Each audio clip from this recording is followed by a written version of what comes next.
ఇప్పుడు రాబో bar council ఎన్నికల్లో ఓటు వేసే న్యాయవాదులు పాటించాల్సినటువంటి కొన్ని బార్ కౌన్సిల్ రూల్స్ వాళ్ళు మెన్షన్ చేయడం జరిగింది. అందులో ఓటు వేసే ముందు ID card, bar council ID కావచ్చు, బార్ అసోసియేషన్ ఐడి కార్డు కావచ్చు, తప్పనిసరి తీసుకెళ్లాలని నిబంధన పెట్టడం జరిగింది. అదేవిధంగా మాక్సిమం 23 ఓట్లు వేయాలి. అదేవిధంగా మినిమం 5 ఓట్స్ అనే నిబంధన క్లియర్గా ఆ బార్ కౌన్సిల్ నిబంధనలో పెట్టడం జరిగింది.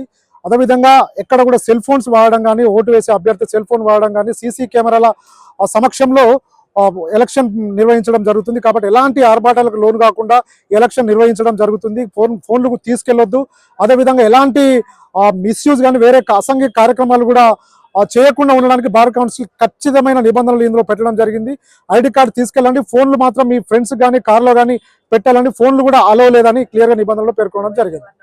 ONE 1, అదేవిధంగా TWO2, THRE3, FOUR4, FIV5 క్లియర్గా వర్డ్స్లో అంటే క్యాపిటల్ లెటర్స్ రాయాలని క్లియర్గా చెప్పడం జరిగింది బార్ కౌన్సిల్.